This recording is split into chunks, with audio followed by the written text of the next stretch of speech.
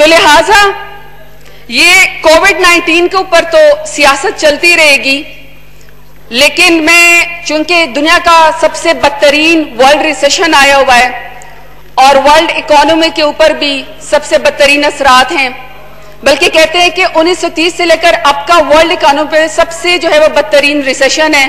تو دنیا کی تمام اکانومی بھی اس سے ڈپریس ہو رہی ہیں۔ ایٹ لیسٹ میری نسل نے یا مجھ سے پچھلی نسل نے تو آج تک ایسی وبا نہیں دیکھی، چونکہ یہ کووڈ-19 کا بجٹ ہے۔ تو اس کووڈ-19 میں اگر آپ دنیا کی اکانومی کے اوپر بھی نظر لا رہے ہیں تو ساری دنیا اس پینڈیمک بیماری سے لڑ رہی ہے، اور اس کے اندر جو سپر پاور ہے امریکہ، جس کی اکانومی بڑی طاقتور ہے، فگرز بتاتے ہیں کہ جی امریکہ جیسے سپر پاور کی جو جی ڈی پی ہے وہ اس وقت -2.4 کے اندر چلی گئی ہے، اور ان کی اکانومی میں سے 86 ارب ڈالر جو ہے وہ بالکل غائب ہو گیا ہے۔ جو دنیا کی دوسری بڑی اکانومی یوکی، اس کو بھی بہت طاقتور کہتے ہیں، اس کی اکانومی کا سائز 20% شرنک ہو گیا ہے۔ ایسے میں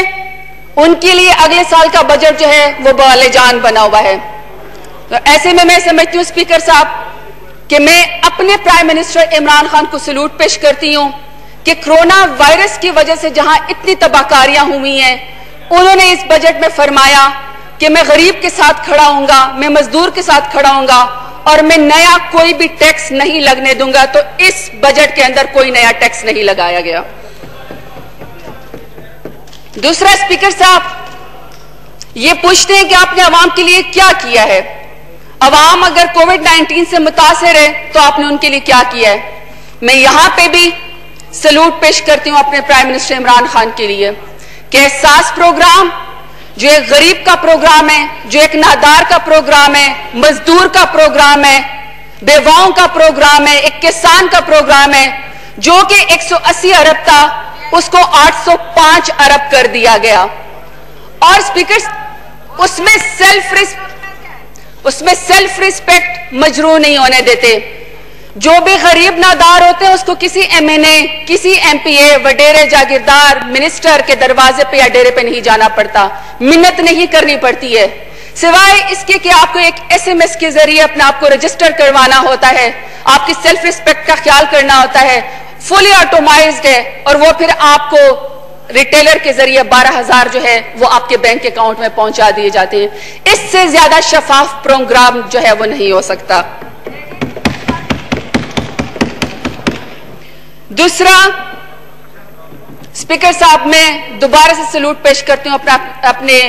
وزیر اعظم پرائم منسٹر عمران خان کو، جنہوں نے اس بجٹ کے اندر 69 ارب جو ہے وہ پانی کے پروجیکٹ کے لیے جو ہے وہ مختص کیے، جس کے اندر پہلی دفعہ جنرل ایوب کے دور کے بعد آج پہلی دفعہ دیامر بھاشا ڈیم، محمد ڈیم اور داسو ڈیم جیسے بڑے بڑے منصوبے اس کے اندر بنیں گے۔ اور میں جانتی ہوں کہ یہ اس کو پوزیشن نہیں سمجھے گی کہ یہ کتنا بڑا معاہدہ ہے، کتنی بڑی جو ہے یہ پانی کو جو ہے وہ اہمیت دی گئی ہے، کیونکہ پاکستان اس وقت واٹر سٹریسڈ کنٹری بن چکا ہے، اور پاکستان میں پر کیپیٹا جو پانی ہے پر پرسن وہ انتہائی کم ہو چکی ہے، اور اس کی وجہ سے اگر ہم نے یہ ڈیم نہ بنائے، جو کہ آج پہلی دفعہ اس کی لیرا کا مختص ہو گیا اور یہ ڈیم بننا شروع ہو گئے، وہاں پہ ہماری زمینیں بھی سیراب ہوگی کیونکہ ہماری واٹر اکانومی ہے،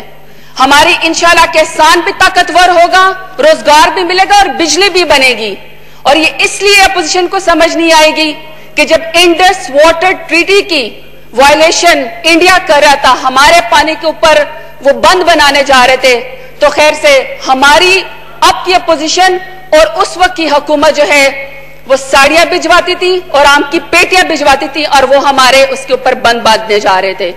تو میں سمجھتی ہوں کہ پانی کو اتنی بڑی اہمیت دینا میرے پرائم منسٹر عمران خان کی کارنامہ ہے۔ اسپیکر صاحب ختم نہیں ہوئی ہے، اس دفعہ جو ہے 118 ارب کمیونیکیشن کو دیے گئے ہیں، اور جس کی ٹاپ پریورٹی اس دفعہ جو ہے وہ ساؤتھ پنجاب ہے، اور اس ساؤتھ پنجاب میں فخر کرتی ہوں کہ میرے ڈیرہ غازی خان کے غیور عوام نے مجھے منتخب کر کے یہاں پہ بھیجا، آج ان کے ووٹ کا حق ادا ہو گیا۔ میرے علاقے میں 2 سال کے فوراً بعد اس 118 ارب میں اور بھی بہت بڑے بڑے منصوبے ساؤتھ پنجاب کے لیے، لیکن میرے حلقے میں ایک غازی گھاٹ کا پل جو 2 ارب جس کے لیے رکھے گئے ہیں، دوسرا D G Khan to D I Khan Indus highway کی ڈوبلائزیشن 4 رویا سڑک جو ہے اس کے لیے 53 بلین رکھے گئے ہیں۔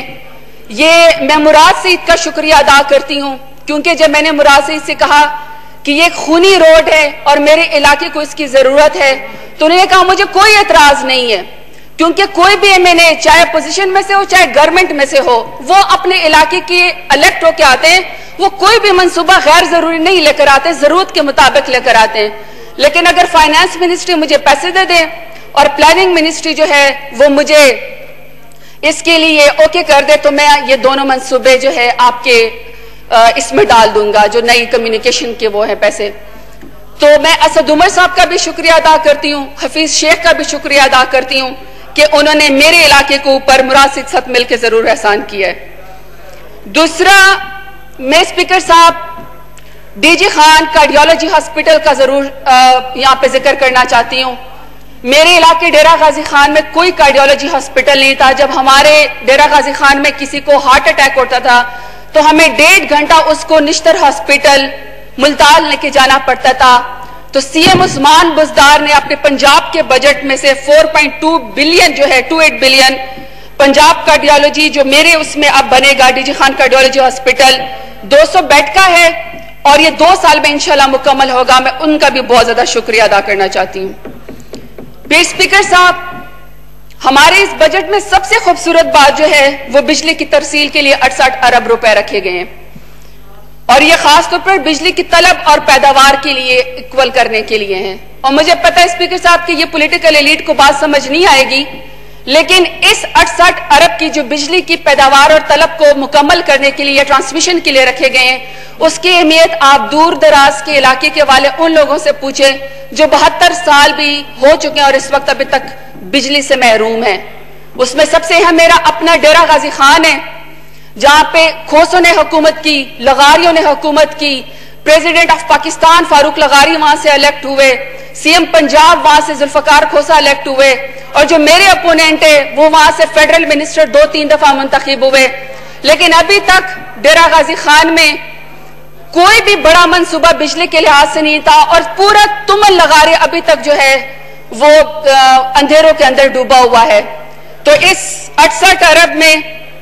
جو وہ رانا صاحب نے کہا جی تکبر ہے، تو تکبر اویس لغاری نے کیا تھا، اور انہوں نے بڑے تکبرانہ انداز میں کہا تھا کہ میں پی ٹی آئی دی حکومت نو ہک وی سل لاون نہ ڈے سا ڈیرہ غازی خانیج، میں ہک وی کم بات ہے ایک وی تار نہ لاون ڈے سا۔ تو آج اللہ تعالیٰ کا کرم ہے کہ 2 سال ہو گئے ہیں، اتنے بڑے بڑے میگا پروجیکٹ جو ہیں وہ میرے ڈیرہ غازی خان کے لیے سٹارٹ ہو گئے ہیں، اور میں سمجھتی ہوں میرا ڈیرہ غازی خان کے عوام سے وعدہ ہے کہ انشاءاللہ ابھی تو 2 سال ہوئے ہیں، جب آگے بھی 3 سال ہوں گے تو انشاءاللہ ڈیولپمنٹ کے لحاظ سے، ترقی کے لحاظ سے ڈیرہ غازی خان جو ہے پنجاب کے سب سے ٹاپ اس کے اندر ہوگا، ڈسٹرکٹ کے اندر ہوگا، اور انشاءاللہ میرے اپوننٹس کو چھپنے کی جگہ نہیں ملے گی۔ اور میں اسپیکر صاحب اپنی وزارت کے اوپر آتی ہوں۔ ابھی خواجہ صاحب اٹھ کے چلے گئے، انہوں نے پہلے دن اپنی اوپننگ سپیچ کی، اور انہوں نے آپ کی کرسی پہ اسد کیسر صاحب جو اسپیکر صاحب بیٹھے ہوئے تھے ان سے پوچھا کہ آپ نے کبھی کوئی درخت دیکھے ہیں؟ آپ کو پتہ ہے کہ بلین ٹری سونامی کہاں چلے گئے وہ درخت؟ صاحب ذرا ہسٹری کو یاد دلانا چاہتی ہوں، جب پاکستان بنا تھا تو پاکستان کا فارسٹ کور 33% تھا جو انگریز چھوڑ کے چلے گئے تھے، اور ابھی بھی پاکستان کی جو فارسٹ پالیسی ہے وہ انگریزوں نے بنائی ہوئی ہے، ہم اسی کے اوپر وہ بہترین پالیسی ہے۔ 33% پاکستان کا فارسٹ کور تھا جب پاکستان بنا، اور 1995 اور دنیا کہتی ہے کہ 25% اگر آپ کا فارسٹ کور ہے تو وہ بہترین ہوتا ہے، ہمارا 33% تھا، اس سے بڑھ کے تھا۔ 1995 سے لے کر 2015 تک اپنے فیکٹس اینڈ فگرز گورنمنٹ کے کہتے ہیں کہ جی یہ 4% کم ہوا، صرف 4% پہ رہ گیا، یعنی 33% انگریز چھوڑ کے گئے، 25% آئیڈل ہونا ہے، اور یہ ان کے دور حکومت میں جو کہ میری حکومت تو نہیں تھی 1995 سے 2015 تک اپنی گورنمنٹ کے اسٹیٹ پہ فارسٹ کور کو 4% کیا گیا. اللہ اکبر اللہ اکبر اللہ اکبر اللہ اکبر اشہد ان لا الہ الا اللہ اشہد ان لا الہ الا اللہ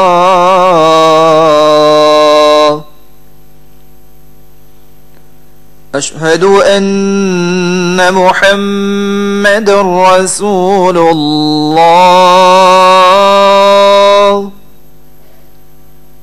اشہد ان محمد رسول اللہ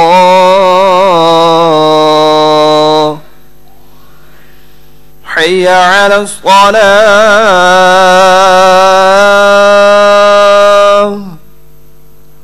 حی علی الصلاة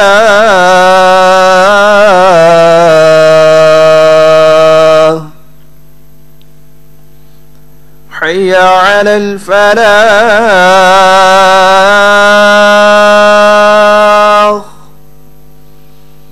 حی علی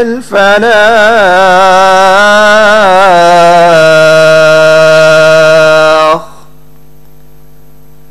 اللہ اکبر اللہ اکبر لا الہ الا اللہ.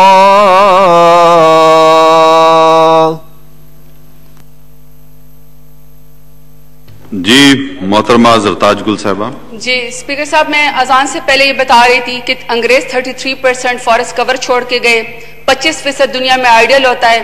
1995 سے لے کر 2015 تک پی ایم ایل این کی حکومت اور پیپلز پارٹی کی حکومت اس فارسٹ کور کو 4% بائی ڈیزائن کر دیا گیا, کم کر دیا گیا. ہر سال 2% درختوں کو نقصان پہنچایا گیا, ہائی ڈیفارسٹیشن کی گئی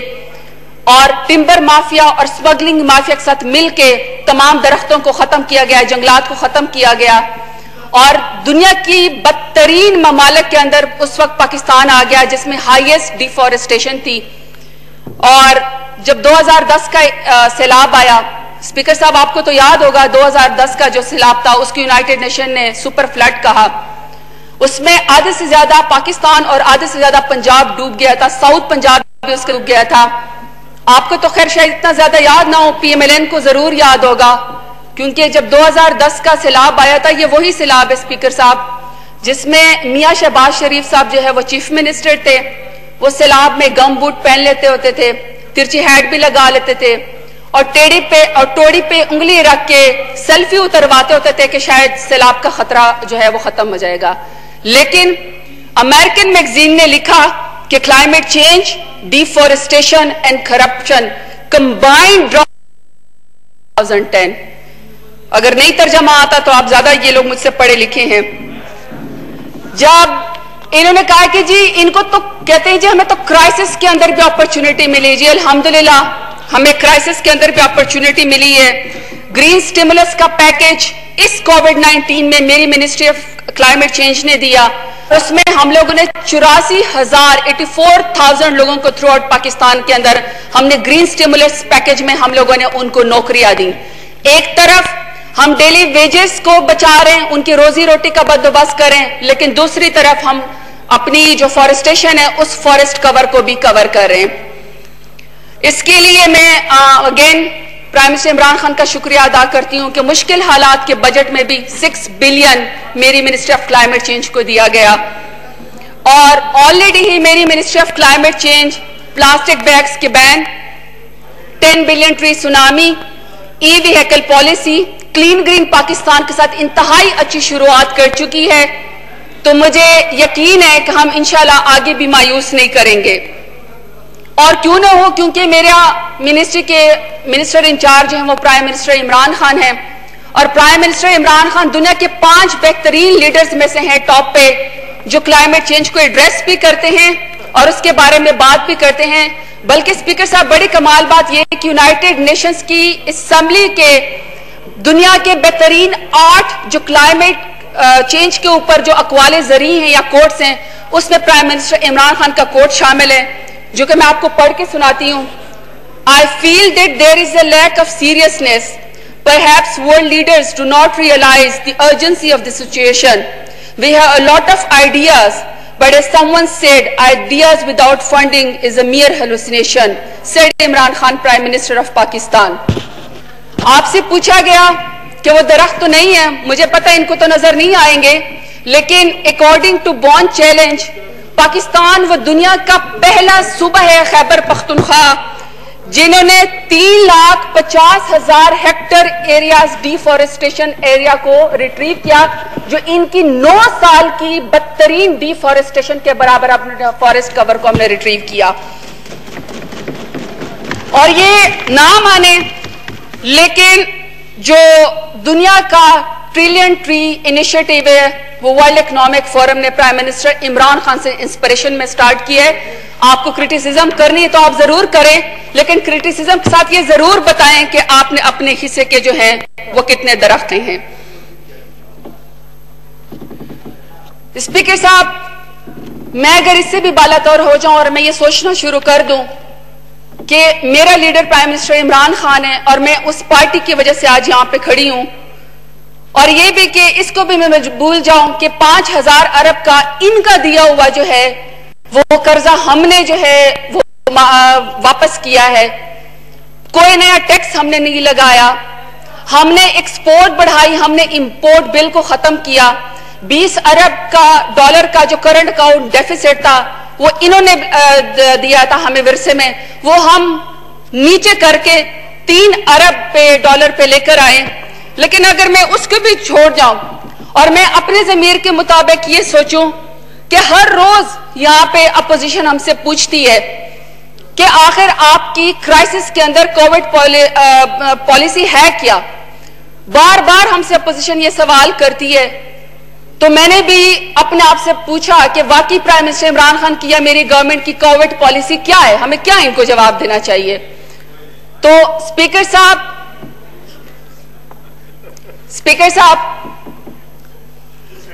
جی بولیں. جی وہ جی یہ آخری ہے. انہوں نے کہا کہ جی ہماری کووڈ-19 میں کیا پالیسی ہے. مجھے اس میں تاریخ کا انتہائی خوبصورت ایک واقعہ ملا، میں اس کو کوٹ بھی کرنا چاہتی ہوں. جب حضرت علی کرم اللہ وجہہ اس وقت کے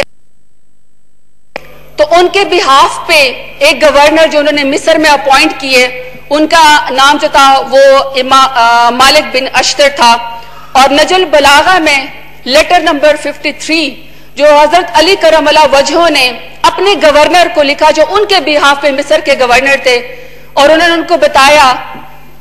کہ آپ کا کیا رویہ آپ کے اپنے عوام کے ساتھ ہونا چاہیے. وہ ٹائم لیس ہے، وہ سپیچ لیس ہے، وہ جو لیٹر ہے وہ ایک کوڈ آف وہ